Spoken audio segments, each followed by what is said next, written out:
Une frappe russe a frappé un terrain d'entraînement dans la région de Dnipropetrovsk, entraînant la mort de jusqu'à 150 militaires ukrainiens, dont une trentaine d'instructeurs étrangers. Une attaque d'envergure, qui illustre l'intensité croissante du conflit. Abonnez-vous pour ne rien manquer des dernières mises à jour et partagez votre avis en commentaire. Selon le ministère russe de la Défense, cette frappe a été menée par un système de missiles Iskander-M, visant un centre de formation où étaient stationnés des soldats de la 157e brigade mécanisée ukrainienne.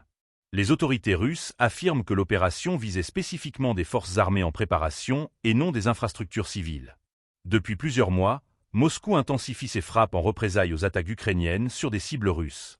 L'armée russe cible régulièrement des infrastructures stratégiques en Ukraine, notamment des sites énergétiques, des usines d'armement, des centres de commandement militaire et des bases d'entraînement. L'objectif affiché, affaiblir la capacité de combat de Kiev et perturber la logistique de ses forces armées. Cependant, ces bombardements nourrissent les accusations de Kiev et de ses alliés, qui dénoncent des attaques indiscriminées mettant en danger la population civile.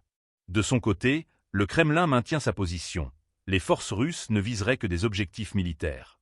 Le porte-parole du Kremlin, Dmitri Peskov, l'a rappelé à plusieurs reprises, insistant sur le fait que les frappes excluent les bâtiments résidentiels et les infrastructures civiles.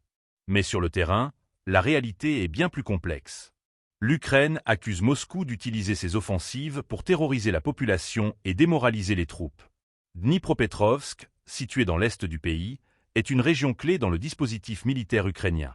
La destruction d'un centre d'entraînement y représente un coup dur pour Kiev, qui doit déjà faire face à des pertes importantes et à une pression accrue sur le front.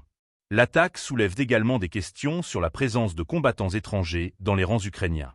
Selon la Russie, la frappe aurait éliminé une trentaine d'instructeurs étrangers, sans préciser leur nationalité. Depuis le début du conflit, des volontaires et mercenaires venus d'Occident ont rejoint les forces ukrainiennes, un phénomène qui exacerbe les tensions entre Moscou et l'OTAN.